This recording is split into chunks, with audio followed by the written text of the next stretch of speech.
Hi hello everyone, welcome back to my channel.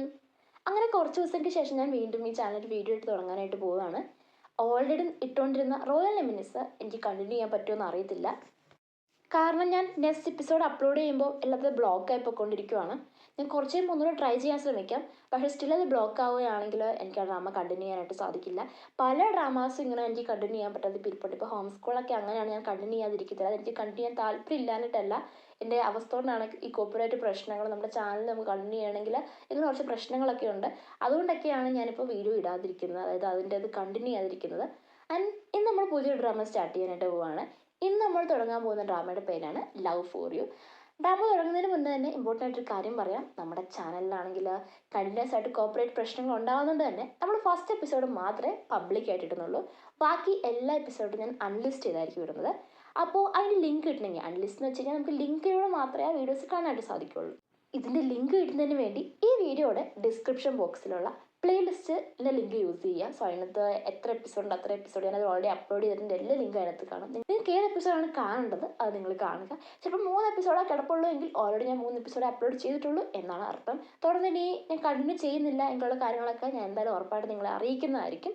And most importantly ഞാൻ മറ്റൊരു drama എൻ്റെ second ചാനലിൽ തുടങ്ങിയിട്ടുണ്ട്. എൻ്റെ സെക്കൻഡ് ചാനൽ ലിങ്ക് ഞാനാണെങ്കിൽ ഡിസ്ക്രിപ്ഷൻ ബോക്സിൽ കൊടുക്കുക. റോഡ് ടു സക്സസ് എന്ന് പറയുന്ന ഇപ്പോൾ ഓൾറെഡി ഓൺഗോയിങ് ആയിരിക്കുന്ന മറ്റൊരു ചൈനീസ് ഡ്രാമയാണ് ആ ചാനൽ തുടങ്ങിയിരിക്കുന്നത്. സോ ഈ ചാനലിൽ കൊടുക്കുന്ന അതേ സപ്പോർട്ട് നിങ്ങൾ ആ ചാനൽ കൊടുക്കുമെന്ന് ഞാൻ പ്രതീക്ഷിക്കുകയാണ്. അതിലിപ്പോൾ ഒരു കാര്യം പറയാൻ മറന്നുപോയി, ഞാൻ ഏത് സമയത്തും വീഡിയോ അപ്ലോഡ് ചെയ്യുമ്പം ആദ്യം ഒരു 5 മണിക്കൂർ പബ്ലിക്കായിട്ട് ഞാനായിരിക്കും ഇടുന്നത്, നിങ്ങൾക്ക് എൻ്റെ നോട്ടിഫിക്കേഷൻസ് കിട്ടുന്നതിന് വേണ്ടി. സോ കൃത്യമായി നോട്ടിഫിക്കേഷൻ കിട്ടാൻ വേണ്ടി നിങ്ങൾ എൻ്റെ ചാനൽ സബ്സ്ക്രൈബ് ചെയ്തിടുക. എങ്കിൽ മാത്രമേ ഓരോ വീഡിയോസ് വരുമ്പോഴത്തേക്കുള്ള നോട്ടിഫിക്കേഷൻസ് നിങ്ങളുടെ ഫോണുകളിൽ എത്തുകയുള്ളൂ. അപ്പോൾ നമുക്ക് ഡ്രാമയിലേക്ക് സ്റ്റാർട്ട് ചെയ്യാം. ഡ്രാമയുടെ തുടക്കത്തിൽ തന്നെ കാണിക്കുന്നത് നമ്മുടെ കഥയിലെ നായകനാണ്. സോ നായകനാണെങ്കിൽ ഭയങ്കരമായിട്ട് എന്തോ ഡിഫിക്കൽട്ടി സിറ്റുവേഷനാണ്. നമ്മുടെ തെറാപ്പിസ്റ്റിൻ്റെ അടുത്ത് ഇങ്ങനെ ഹെൽപ്പ് ചെയ്തിരിക്കുകയാണ്. അപ്പോൾ തെറാപ്പിസ്റ്റ് ആണെങ്കിൽ പറയുന്നുണ്ട് ഇതിൻ്റെ പാസ്റ്റ് ലൈഫ് ഭയങ്കര മോശം എന്നുള്ള കാര്യം എനിക്കറിയാം. ബട്ട് സ്റ്റിൽ ആ ടൗമേ നീ ജീവിച്ചുകൊണ്ടിരുന്നത് എനിക്ക് പ്രസൻറ്റിൽ കഴിയാനായിട്ട് സാധിക്കില്ല. നീ അതിനെ ഓവർകം ചെയ്യാനായിട്ട് ശ്രമിക്കുക. നിൻ്റെ കൂടെ ഹെൽപ്പിന് ഞങ്ങളൊക്കെ ഉണ്ട് എന്നൊക്കെ തെറാപ്പിസ്റ്റ് പറയുകയാണ്. ഇതിൽ നിന്ന് നമുക്കൊരു കാര്യം മനസ്സിലാക്കാൻ പറ്റും, നമ്മുടെ ഹീറോയുടെ പാസ്റ്റ് ലൈഫ് അത്ര അടിപൊളിയായിട്ടുള്ള കാര്യമൊന്നുമല്ല. സോ ഹീറോയുടെ പേര് പറഞ്ഞ് പരിചയപ്പെടുത്തില്ലോ, ഹീറോയുടെ പേര് ചെൻ ഇ എന്നാണ്. നമുക്ക് ഇ എന്ന് വിളിക്കാം. ഇതേ സമയത്ത് മറ്റൊരു സ്ഥലത്ത് നമ്മുടെ ഹീറോയിൻ വരികയാണ്. ഇത് ഹീറോയിൻ്റെ ഇൻട്രൊഡക്ഷനാണ്. ഹീറോയിൻ ആണെങ്കിൽ എയർപോർട്ടിൽ വന്ന് ഇറങ്ങുകയാണ് ചെയ്തത്. ശേഷമാണെങ്കിൽ അവളാണെങ്കിൽ ബസ് കയറി ബസ് സ്റ്റോപ്പിൽ വന്ന് ഇറങ്ങുന്നുണ്ട്. സോ നമ്മുടെ ഹീറോയിൻ്റെ പേര് മിയാവ് ജിങ് എന്നാണ്. നമുക്ക് മിയാവ് എന്ന് വിളിക്കാം. സോ ഇവൾ വന്ന് ഇറങ്ങിയ ഉടനെ തന്നെ കുറേ പേര് ഞങ്ങളൊക്കെ പെട്ടിയെടുക്കുക, ഞങ്ങൾ ഈ സ്ഥലത്ത് കൊണ്ടുവിടാം എന്നൊക്കെ പറഞ്ഞ് ഒത്തിരി പേര് വർക്കായിട്ട് വരുന്നുണ്ട്. ഈ സമയത്തൊക്കെ ഇവൾക്ക് ഇന്ന സ്ഥലത്തേക്കാണ് പോകണമെന്ന് പറയുമ്പോഴത്തേക്കും ഒരാൾ വന്ന് ഞാൻ അങ്ങോട്ടാണ് പോകണമെന്നും പറഞ്ഞ് ഇവളെ കൂട്ടിക്കൊണ്ട് പോവുകയാണ് ചെയ്യുന്നത്. ശേഷമാണെങ്കിൽ ഇവളെ കണ്ടായിരുന്നു, നിങ്ങൾ എവിടെ കണ്ടിട്ടുണ്ട് പക്ഷേ എവിടെയാണ് എൻ്റെ മനസ്സിൽ കിട്ടുന്നില്ലെന്ന് പറയുന്നത്. നിനക്ക് എന്നെ ഓർമ്മയില്ലടാ എന്ന് അവൾ തിരിച്ചു ചോദിക്കുവാണ്. ഞാൻ മിയാവോ എന്ന് പറയുന്നത്. ഈ മിയാവ് നീയാണോ എന്ന് ചോദിക്കുവാണ്. നിന്റെ കുറേ കാലങ്ങൾ കണ്ടിട്ട്, പണ്ട് സ്കൂളിൽ നമ്മൾ ഒരുമിച്ച് പഠിച്ചപ്പോൾ കണ്ടതാണ്, ഒത്തിരി മാറിപ്പോയി, ഡ്രസ്സിങ്ങും എല്ലാം മാറിപ്പോയി എന്ന് പറയുകയാണ്. എങ്ങോട്ടാ, ഹോട്ടലിലേക്കാണോ വീട്ടിലേക്കാണോ എന്ന് ചോദിക്കുകയാണ്. വീട്ടിലേക്കാണെന്ന് അവൾ പറയുകയാണ് ചെയ്യുന്നത്. ഇതേ സമയത്ത് ചെന്നിയാണ് അവളുടെ വർക്ക് ചെയ്യുന്ന ആ ഒരു ഭാഗത്ത് നിൽക്കുകയാണ് ചെയ്യുന്നത്. ഇതേ സമയത്ത് അവിടെ വർക്ക് ചെയ്യുന്ന ഒരാളും കൂടെ കയറി വരുന്നുണ്ട്. സോ ഇവൻ്റെ ഇവിടെ വർക്ക് ചെയ്യുന്ന ആളാണോ ഇവൻ്റെ ബെസ്റ്റ് ഫ്രണ്ട് ആണോ എന്നുള്ള കാര്യമൊന്നും ഡീറ്റെയിൽ ആയിട്ടില്ല. അപ്പോൾ കുറച്ച് കഴിയുമ്പോൾ നമുക്ക് മനസ്സിലാകുമായിരിക്കും. കാരണം ഞാനും ഫസ്റ്റ് എപ്പിസോഡ് മാത്രമേ കണ്ടിട്ടുള്ളൂ. ഇവൻ്റെ പേരെന്നുള്ള കാര്യം നമ്മൾ അടുത്ത എപ്പിസോഡിലൊക്കെ നമുക്ക് അറിയാൻ പറ്റുമെന്ന് ഞാൻ വിചാരിക്കുകയാണ്. ഇപ്പം നമുക്ക് ഈയുടെ ഫ്രണ്ട് നമുക്ക് വിളിക്കാം. ഫ്രണ്ട് വന്നിട്ട് പറയുകയാണ്, ആ താഴെയാണെങ്കിൽ ഫാട്രായിൻ്റെ ആൾക്കാരാണെന്ന് തോന്നുന്നു കുറച്ച് പേര് വന്നിട്ട് പ്രശ്നം ഉണ്ടാക്കുന്നതെന്നൊക്കെ പറയുകയാണ്. ഈ സമയത്താണെങ്കിൽ ചെന്നിയാണെങ്കിലും എല്ലായിട്ടൊന്നും മൈൻഡ് ചെയ്യുന്നില്ല. അവരൊരു പെൺകുട്ടീനെ ഭയങ്കരമായിട്ട് ബുള്ളി ചെയ്യുന്നുള്ള കാര്യം കൂടെ പറയുകയാണ്. ഇത് കേട്ടതും ചെന്നിക്ക് ഭയങ്കര ദേഷ്യം വരികയും അവരാണെങ്കിൽ ആ താഴേക്ക് ഇറങ്ങി ചെല്ലുകയും ചെയ്യുകയാണ്. ഈ സമയത്ത് അവരാണെങ്കിൽ ആ ഒരു പെൺകുട്ടീനെ ഭയങ്കരമായിട്ട് ബുള്ളി ചെയ്തുകൊണ്ടിരിക്കുകയാണ്. അപ്പോഴത്തേക്കും ഇവൻ ഇറങ്ങി വരുന്നത് കണ്ടതും, ഓ നീ പെൺകുട്ടിയെ ബുള്ളി ചെയ്യുന്നത് അറിഞ്ഞിട്ടാണോ ഇറങ്ങി വന്നത്, ഇത്ര നേരം നീ എന്താ ഇറങ്ങി വരാമെന്ന് ചോദിക്കുകയാണ്. പണ്ടും ഇതുപോലൊരു പെൺകൊച്ചിനെ ബുള്ളി ചെയ്യുന്ന സമയത്തില്ലാതെ നീ വന്നെന്നൊക്കെ ചോദിക്കുകയാണ്. ആ സമയത്ത് അവനാണെങ്കിൽ ആ കൊച്ചിനെ വിട്, ഇവിടെ കളിക്കാനാണ് വന്നെങ്കിൽ കളിച്ചിട്ട് പോവുക, വേറെ ഒരു പ്രശ്നം ഉണ്ടാക്കാൻ നിൽക്കുമെന്ന് പറയാണ്. അങ്ങനെയാണ് എങ്കിൽ ഞങ്ങൾ പ്രശ്നം ഉണ്ടാക്കാൻ വേണ്ടി തന്നെ തീരുമാനിച്ചതെന്ന് പറഞ്ഞിട്ട് ഇവനൊരു കത്തിയൊക്കെ എടുക്കുകയാണ്. സോ കത്തി എടുക്കുന്നത് കണ്ടതേക്കും ഈ ആണെങ്കിൽ അവൻ്റെ അടുത്ത് വരികയും ഈ കത്തിയിലേക്ക് ഇവൻ്റെ കൈ അങ്ങ് വെക്കുകയും ശേഷമാണെങ്കിൽ ആ കത്തിയിൽ ഇവൻ്റെ ചോര മൊത്തം ആവുകയാണ്. ഇത് കണ്ടതും നമ്മുടെ എതിരുന്ന ആൾക്ക് ഭയങ്കരമായിട്ട് പേടിയാവുകയാണ്. ഞാൻ ഉദ്ദേശിച്ച പോലെ ഒരാളല്ല നീ എന്നും പറഞ്ഞിട്ട് ഇവനാണെങ്കിൽ പെട്ടെന്ന് തന്നെ അവിടുന്ന് പോവുകയാണ്. ശേഷമാണ് ആ പെൺകുട്ടിയോട് ഓക്കെ ആണെന്നുള്ള കാര്യമൊക്കെ ചോദിക്കുകയാണ്. ആ കൊച്ചും ഓക്കെ ആണെന്ന് പറയുകയാണ് ചെയ്യുന്നത്. ഇതേ സമയത്താണെങ്കിൽ നമ്മുടെ മിയാവു ആണെങ്കിൽ വീട്ടിലേക്ക് എത്തുവാണ്. അപ്പോൾ മിയാവിനെ കൊണ്ടുവിട്ട ആൾ ചോദിക്കുന്നുണ്ട്, ഈ അറിഞ്ഞിട്ടാണോ നീ അങ്ങോട്ട് വന്നതെന്ന് ചോദിക്കുകയാണ്. ആ സമയത്ത് അറിഞ്ഞിട്ടില്ലെന്നും പറഞ്ഞിട്ട് ഇവളാണെങ്കിൽ മുന്നോട്ട് പോവാണ്. അതായത് ഈയും നമ്മുടെ മിയാവും തമ്മിൽ എന്തോ ഒരു ബന്ധമുണ്ടെന്നുള്ള കാര്യം ഇതിൽ നിന്ന് നമുക്ക് മനസ്സിലാക്കാൻ പറ്റും. അങ്ങനെ അവൾ വീട്ടിലേക്ക് ചെല്ലുവാണ് ചെയ്യുന്നത്. മറ്റൊരു വശത്താണെങ്കിൽ നമ്മുടെ ഈ ആണെങ്കിൽ അവൻ വർക്ക് ചെയ്യുന്നിടത്ത് ഇരിക്കുകയാണ്. അപ്പോൾ അവനൊരു കോൾ വരുന്നുണ്ട്. പക്ഷേ അവൻ അത് അറ്റൻഡ് ചെയ്യുന്നില്ല. ഇതേ സമയത്ത് ഇവൻ്റെ ഫ്രണ്ടിന് ഇവനെ വിളിച്ച ആൾ തന്നെ വിളിക്കുന്നുണ്ട്. അപ്പോൾ ഈ ഫ്രണ്ടാണെങ്കിൽ മിസ്റ്റർ ഷാങ് നിങ്ങളാണ് വിളിക്കുന്നതെന്ന് പറഞ്ഞിട്ട് ഭയങ്കര ബഹുമാനത്തോടെ സംസാരിക്കുന്നുണ്ട്. ശേഷം ഷാങ്ങാ വിളിക്കുന്നതെന്ന് പറഞ്ഞിട്ട് ഹീറോയുടെ അടുത്തേക്ക് കൊണ്ട് ഫോൺ കൊടുക്കുവാണ്.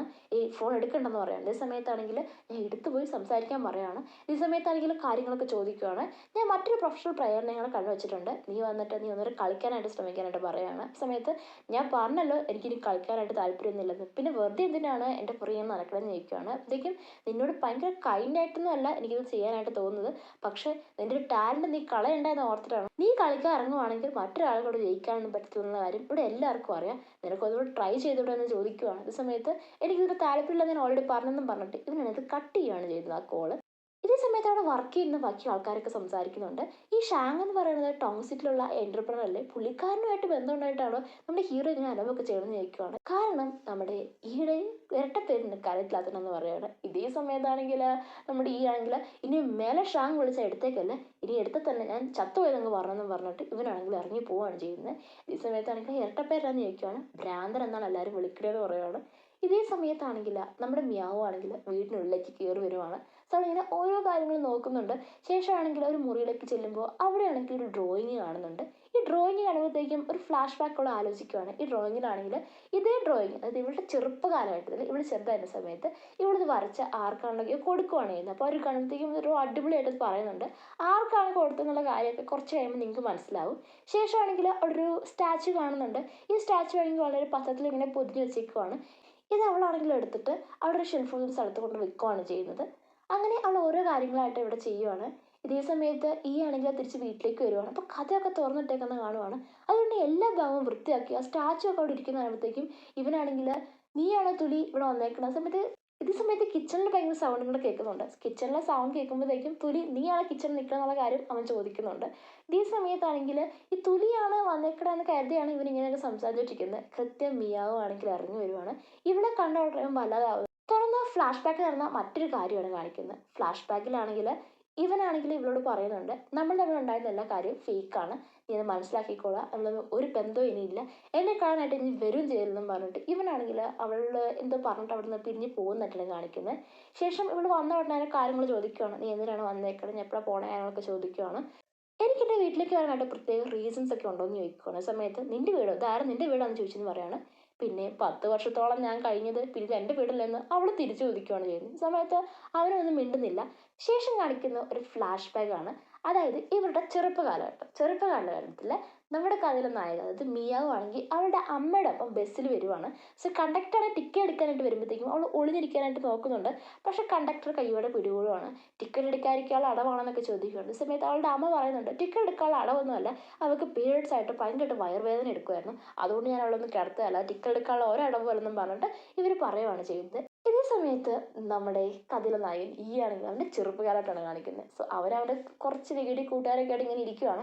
അപ്പോൾ ഇവരുടെ പണി എന്താണെന്ന് വെച്ച് കഴിഞ്ഞാൽ ഈ റിച്ച് ആയിട്ട് കാണുന്ന ആൾക്കാരുടെ സാധനങ്ങളൊക്കെ ഇവർ അടിച്ചു മാറ്റിയിട്ട് പാവപ്പെട്ടവരുടെ കൊടുക്കുക എന്നാണ് ഇവരുടെ പോളിസി. അപ്പോൾ ഇവിടെ ഒരു ഗ്രാമം വരുന്ന കാണുമ്പോഴത്തേക്കും അവരെ കണ്ട റിച്ച് ആയിട്ട് നമുക്ക് തോന്നുമെന്ന് പറയുന്ന സമയം അവരെ കണ്ട എങ്ങനെയാണ് റിച്ച് ആയിട്ട് തോന്നുന്നത്, കാണുന്നതിന് പാവപ്പെട്ട ഒരാളായിട്ടാണ് തോന്നുന്നത്, അവർ റിച്ച് എന്ന് പറയുവാണ്. ഇതേ സമയത്ത് തന്നെയാണെങ്കിൽ ഇന്ന് എൻ്റെ വീട്ടിൽ ചിക്കൻ കറിയുണ്ട്, നിങ്ങളെല്ലാവരും വരണം എന്ന് പറയുകയാണ്. അപ്പോഴത്തേക്ക് ഈ പറയുകയാണ് ഇന്ന് എൻ്റെ വീട്ടിൽ ചിക്കൻ കറി തന്നെയാണെന്ന് പറയുകയാണ്. ചിക്കൻ കറിയോ, നിൻ്റെ അച്ഛൻ ഉണ്ടാക്കിയെന്നോ, അയാൾക്ക് എന്ത് പറ്റിയെന്നുള്ള കാര്യമൊക്കെ ചോദിക്കുന്നുണ്ട്. സമയത്താണെങ്കിൽ ഞാൻ പാടുണ്ടായിരുന്നില്ല, അച്ഛൻ ഒരു ലേഡിയായിട്ട് ഇപ്പോൾ ചാറ്റൊക്കെ ചെയ്യുന്നുണ്ട്, അവരിന്ന് വരുന്നുണ്ട് അവരുടെ മകളുടെ കൂടെ, അതുകൊണ്ടാണ് വെക്കണമെന്ന് പറയുകയാണ്. ഇതേ സമയത്ത് നമ്മുടെ ഹീറോയിനാണെങ്കിൽ ഇങ്ങനെ ബാഗൊക്കെ പിടിച്ച് അവിടെ നിൽക്കുന്നതാണെങ്കിൽ ഇവർ കാണുന്നുണ്ട്. ഈ അവളെ കണ്ട് നല്ല റിച്ച് ആയിട്ടുള്ള ആയിട്ട് തോന്നുന്നുണ്ട്. ഒരു കാര്യം ചെയ്യാം, ഞാൻ പോയി ശേഷം നീ എന്നെ ഫോളോ ചെയ്ത് വന്നാൽ മതി എന്ന് പറഞ്ഞിട്ട് എൻ്റെ ഫ്രണ്ട് ആണെങ്കിൽ ഞങ്ങളോട് ചെല്ലുവാണ്. ശേഷമാണെങ്കിൽ എൻ്റെ അമ്മ എന്ത് ചെയ്യും, ഒറ്റയ്ക്കാണോ നിൽക്കുന്നത്, ഇവിടെ നിൽക്കാനായിട്ട് പേടിയുണ്ടെങ്കിൽ ഞാൻ നിന്നെ ഹെൽപ്പ് ചെയ്യാം, ഈ സാധനങ്ങളൊക്കെ ഞാൻ അവിടെ പിടിച്ചിടാന്നൊക്കെ പറഞ്ഞിട്ട് ഇവനാണെങ്കിൽ ഇവൻ്റെ സാധനങ്ങൾ വാങ്ങിക്കാനായിട്ട് നോക്കും. അതേ സമയത്താണെങ്കിൽ അതൊന്നും വേണ്ടെന്ന് പറഞ്ഞിട്ട് ഇവളും തിരിച്ചാണെങ്കിൽ പറയുന്നുണ്ട്. ഈ സമയത്താണെങ്കിൽ കൃത്യം ഈ ആണെങ്കിൽ അങ്ങോട്ട് വരുവാണ്. എന്തിനാണ് നീ ഇവിടെ ബുള്ളി ചെയ്യണമെന്നൊക്കെ ചോദിച്ചിട്ട് ഇവനോട് ഭയങ്കര ദേഷ്യപ്പെടുന്നത്. ഇങ്ങനെ ഇവർ തമ്മിൽ ഡ്രാമ പോലെയാണ്. എന്നിട്ട് ഇവനെ ഓടിച്ചു വിടുവാണ്. ശേഷമാണെങ്കിൽ കാര്യങ്ങളൊക്കെ ചോദിക്കുകയാണ്. ഒറ്റയ്ക്കാണ് നിൽക്കുന്നത്, അമ്മ എന്തെന്ന് ചോദിക്കുന്ന സമയത്ത് അമ്മ ബാത്റൂം വരെ പോയേക്കാന്ന് പറയുകയാണ്. ഇതേ സമയത്ത് ഒരുപാട് സാധനങ്ങൾ തന്നെ പിടിച്ചേക്കണ്ട, ഞാൻ എന്നെ ഹെൽപ്പ് ചെയ്യാന്ന് പറയുകയാണ്. ഒരു സാധനം കൈ വാങ്ങിക്കുവാണ്. ശേഷമാണെങ്കിൽ നീ ഇതുപോലെ എന്നെ വിശ്വസിച്ച് എൻ്റെ കയ്യിൽ സാധനം തന്നെന്ന് ചോദിക്കുകയാണ്. കാരണം നിങ്ങളിൽ ഇപ്പം എന്നെ ഹെൽപ്പ് ചെയ്യുമെന്ന് ചോദിക്കുകയാണ്. ഈ സമയത്താണെങ്കിൽ അവനും ആ രീതി പറയുകയാണ്. കൃത്യം അവളുടെ അമ്മ വരുവാണ്. അപ്പോൾ അമ്മ വരുന്നത് കണ്ടതും ഈ പുള്ളിക്കാരിനെ ഇവൻ ഓൾറെഡി കണ്ടിട്ടുണ്ട്. അതായത് ഇവൻ്റെ അച്ഛനാണ് അവളോട് ചാറ്റ് ചെയ്യുന്നു പറഞ്ഞല്ലോ, അത് മറ്റാരല്ല നമ്മുടെ ഹീറോയിൻ്റെ അമ്മ തന്നെയാണ്. സോ ഇവൻ കുറച്ച് മുമ്പ് പറഞ്ഞത് ഇവൻ്റെ ഹീറോയിൻ്റെ അമ്മയെ പറ്റി ഇവളെ പറ്റി തന്നെയാണ്. സോ അവനാണെങ്കിൽ വല്ലാതാവുന്നുണ്ട്. ശേഷം ഇവളുടെ കയ്യിൽ നിന്ന് അവൻ വാങ്ങിച്ച ബാഗുമായിട്ട് അവൻ പോവുകയാണ്. പക്ഷെ അവളുടെ അമ്മ വരുമ്പോൾ ഒന്നും അവൾ കാര്യങ്ങളൊന്നും പറയുന്നില്ല. ശേഷമാണെങ്കിൽ ഇവൻ്റെ വീട് അന്വേഷിച്ച്, അതായത് ഈയുടെ വീട് അന്വേഷിച്ച് ഇവരാണെങ്കിൽ മുന്നോട്ട് പോവുകയാണ്. എന്നിട്ട് ഇവരുടെ വീട്ടിൽ ഒരു കഴിയാനായിട്ടാണ് വന്നേക്കുന്നത്. അപ്പോൾ ഡീറ്റെയിലായിട്ട് പറയാണ്, അവിടെ ചെന്ന് കഴിയുമ്പോൾ നീ അലമ്പൊന്നും ചെയ്തേക്കല്ല, ഞാൻ പറഞ്ഞ പോലെ കഴിയണമെന്ന് പറയുന്ന സമയത്ത് അവൾ പറയാണ് ഞാൻ അലമ്പൊന്നും ഇല്ല, അതുപോലെ ഈ ആയിട്ട് ഞാൻ ഫ്രണ്ട്സ് ആയിട്ട് നോക്കാമെന്നൊക്കെ പറയുവാണ്. അങ്ങനെ വീട്ടിലേക്ക് എത്തുവാണ്. വീട്ടിലെത്തിക്കുമ്പോഴത്തേക്കും ഈയുടെ അച്ഛനാണെങ്കിൽ എല്ലാ സ്ഥലങ്ങളും കാണിച്ചു കൊടുക്കുകയാണ്. ശേഷം അവൾക്ക് കിടക്കാനുള്ള മുറിയൊക്കെ കാണിച്ചു കൊടുക്കുകയാണ്. അതായത് ഇനി മുതൽ ഇവൾ ഈയുടെ റൂം തന്നെ ഷെയർ ചെയ്യണം. ഈ ഒരിടത്ത് കിടക്കും, മറ്റു വശത്ത് നമ്മുടെ ഇവളും കിടക്കും, അപ്പോൾ ഒരുമിച്ച് ഷെയർ ചെയ്യണം എന്നൊക്കെ പറയണം. കുഴപ്പമുണ്ടെന്ന് ചോദിക്കുകയാണ്. ഈ സമയത്താണെങ്കിൽ അവൾക്ക് അതൊന്നും കുഴപ്പമില്ലെന്നൊക്കെ പറയുവാണ്. ശേഷം ഓരോ കാര്യങ്ങളൊക്കെ കാണിച്ചതിന് ശേഷം ഒരു ഫുഡ് കഴിക്കാനായിട്ടിരിക്കുവാണ്. കറക്റ്റ് ഇതേ സമയത്താണ് ഈയാണ് ഇങ്ങോട്ട് കയറി വരുന്നത്. ഈനെ കണ്ട ഉടനെ ഹീറോനാണെങ്കിൽ ഞെട്ടിപ്പോവാണ്. കാരണം ഓൾറെഡി ഇവളുടെ സാധനങ്ങളൊക്കെ അടിച്ചുകൊണ്ട് പോയത് ഇവനാണ്. ഈനെ കണ്ടത് ഇതാണ് ഈ എന്നൊക്കെ പറഞ്ഞ് പരിചയപ്പെടുത്തുന്നത്. എന്നാൽ മിയാവോ ആണെങ്കിൽ ആദ്യമായിട്ട് അവനെ കണ്ട പോലെയാണ് കാര്യങ്ങളൊക്കെ സംസാരിക്കുന്നത്. കാരണം ഇവൻ്റെ സാധനങ്ങളൊക്കെ അവൻ അടിച്ചുകൊണ്ട് പോയെങ്കിലും അതൊന്നും ഇവരോടൊന്നും പറഞ്ഞിട്ടില്ല. ശേഷമാണെങ്കിൽ അവളുടെ അമ്മ പറയുന്നുണ്ട് നിങ്ങൾക്ക് എല്ലാവർക്കും വേണ്ടി ഇവളാണെങ്കിൽ ഗിഫ്റ്റ് ആയി കൊണ്ടുവന്നിട്ടുണ്ടെന്ന് പറയാണ്. ശേഷമാണെങ്കിൽ അവൾ അവിടെ നിന്നൊരു ഡ്രോയിങ് എടുത്ത് കാണിക്കുകയാണ്. ഇതാണ് നമ്മൾ ആദ്യം കുറച്ച് മുന്നുള്ള സീനുകൾ കണ്ടത്. അതായത് ഇവിടെ ഡ്രോയിങ് എല്ലാം കാണിക്കുന്നത് നമ്മുടെ ഈനെയും അതുപോലെ തന്നെ അവൻ്റെ അച്ഛനെയാണ്. സോ അവർ അടിപൊളിയായിട്ടുണ്ടെന്നൊക്കെ പറയുകയാണ് ചെയ്യുന്നത്.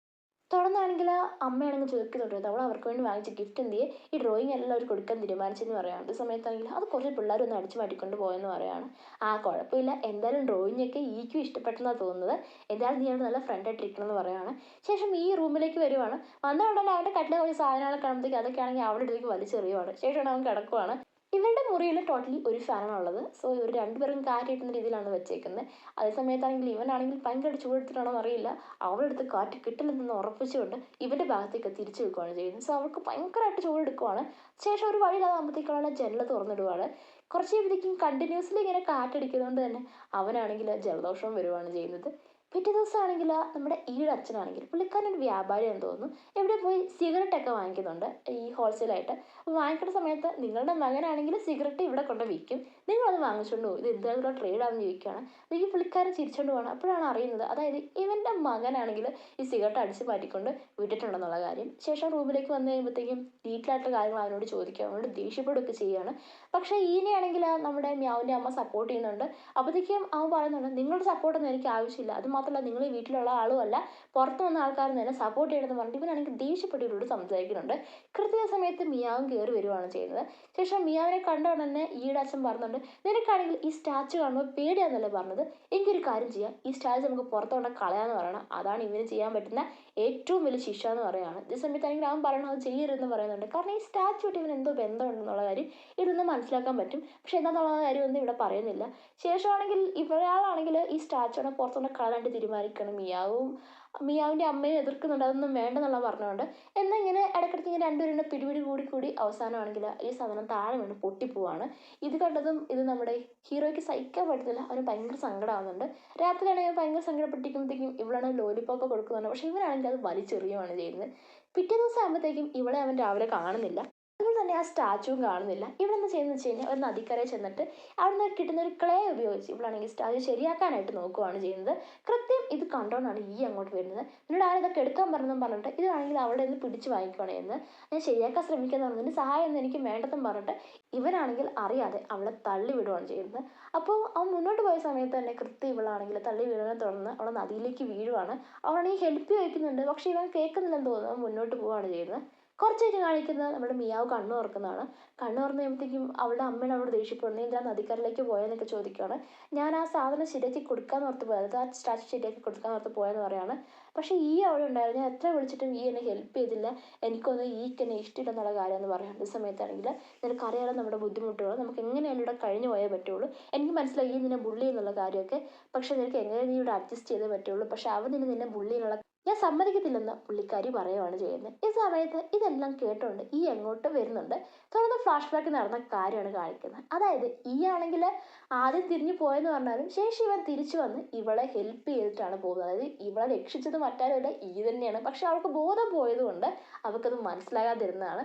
ശേഷം റൂമിൽ പോയിട്ട് ഇവനാണെങ്കിൽ ആ സ്റ്റാച്ചു ആണെങ്കിൽ ഒരു പേപ്പറിൽ പൊതിഞ്ഞെടുത്ത് വെക്കുവാണ്. ഇത് പൊതിഞ്ഞെടുത്ത് വെച്ച സ്റ്റാച്ചു ശേഷം നമ്മുടെ ഹീറോയിൻ വീണ്ടും തിരിച്ച് വീട്ടിലേക്ക് വന്നു കഴിയുന്ന സമയത്ത് അവൾ അത് അഴിച്ചു മാറ്റി അത് തിരിച്ചാ ഷെൽഫിലേക്ക് വെക്കുന്നത് നമ്മൾ കണ്ടതായിരുന്നു. അതായത് കുറേ കാലങ്ങൾക്ക് ശേഷമാണ് ഈ സ്റ്റാച്ചു പിന്നെ തിരിച്ചെടുക്കുന്നത്. ശേഷമാണെങ്കിൽ ഹീറോനാണെങ്കിൽ ഇങ്ങോട്ട് കയറി വരുവാണ്. സോ ഇവിടെ കണ്ടോട്ടാണെങ്കിലും കാര്യങ്ങളൊക്കെ സംസാരിക്കുവാണ്. നിന്റെ അമ്മ ഇവിടെ വന്ന് എൻ്റെ അച്ഛനെ കല്യാണം കഴിച്ച് ഇവിടെ കയറി കഴിയാന്നുള്ള വിചാരമൊന്നും നിനക്ക് വേണ്ട. എത്ര ശ്രമിച്ചാലും പുള്ളിക്കാരി എൻ്റെ അമ്മയാകാനും പോകുന്നില്ല, നിന്റെ സിസ്റ്റർ ആകാൻ പോകുന്നില്ല. ഈ കാര്യമൊക്കെ മനസ്സിലാക്കി. അത് മാത്രമല്ല നമ്മൾ ശത്രുക്കളാണെന്നും പറഞ്ഞിട്ട് ഇവനാണ് ഇവിടുന്ന് പോവുകയാണ് ചെയ്യുന്നത്. ശേഷം കുറേ ദിവസം ഇവനാണ് വീട്ടിലേക്ക് വന്നിട്ടേ ഇല്ല. അവൻ വീട്ടിൽ വരാതിരിക്കുമ്പോഴത്തേക്കും ഇവളുടെ അച്ഛനാണെങ്കിൽ കുറച്ച് പൈസയൊക്കെ ഇവളുടെ കൊടുത്ത് വിട്ടിട്ടുണ്ട്. അപ്പോൾ അവളാണെങ്കിൽ ഇവനെ കൊടുക്കാനായിട്ട് വരുവാണ്. എന്നിട്ട് ശേഷം പറയണം, നിന്റെ അച്ഛൻ പറയാനായിട്ട് പറഞ്ഞു, ഇങ്ങനെ എക്സ്പെൻസ് എല്ലാ സമയത്തും ഇങ്ങനെ അയച്ചു തരാനൊന്നും പറ്റുന്നില്ല. നിനക്ക് ഇറങ്ങിപ്പോരാൻ താല്പര്യമെങ്കിൽ നിന്റെ വീട്ടിലുള്ള സാധനങ്ങളെല്ലാം കൂടെ നീ എടുത്തുകൊണ്ട് പൊക്കോളാൻ പറയുകയാണ്. ഈ സമയത്ത് എനിക്കിപ്പോൾ വരാൻ താല്പര്യമില്ല, നിങ്ങൾ ഇവിടുന്ന് ഇറങ്ങിപ്പോകാൻ ഞാൻ എന്തായാലും വരത്തില്ലെന്ന് പറയുവാണ്. അങ്ങനെയാണ് നീ ഒരു കാര്യം കേട്ടോ, ഞങ്ങൾ ഈ വീട്ടിൽ നിന്ന് ഇറങ്ങിപ്പോകാനുള്ള ഒരു തീരുമാനം എടുത്തിട്ടില്ല, നീ പുറത്ത് തന്നെ കഴിഞ്ഞാൽ മതി എന്ന് പറഞ്ഞിട്ട് ഇവള് പോവുകയാണ് ചെയ്യുന്നത്. ഇവിടെ വെച്ചാണ് നമ്മൾ എപ്പിസോഡ് 1 എൻ്റെ ആകുന്നത്. അപ്പോൾ വീഡിയോ ഇഷ്ടപ്പെട്ടാൽ വീഡിയോ ലൈക്ക് ചെയ്യുക, ഇഷ്ടപ്പെട്ടില്ലെങ്കിൽ ഡിസ്ലൈക്ക് ചെയ്യുക. ഒപ്പം നിങ്ങളുടെ കമൻറ്റുകൾ കമൻറ്റ് ബോക്സിൽ അറിയിക്കുക. അതോടൊപ്പം നിങ്ങളുടെ ചാനൽ ഇതുവരെ സബ്സ്ക്രൈബ് ചെയ്തില്ലെങ്കിൽ സബ്സ്ക്രൈബ് ചെയ്യുക. ഒപ്പം അടുത്തുള്ള ബെല്ലൈക്കനും കൂടി അമർത്തിക്കൊള്ളുക. എങ്കിൽ മാത്രമേ എൻ്റെ ചാനൽ പുതിയ വീഡിയോസ് അപ്ലോഡ് ചെയ്യുമ്പോൾ അതിനുള്ള നോട്ടിഫിക്കേഷൻസ് നിങ്ങളുടെ ഫോണുകളിൽ എത്തുകയുള്ളൂ.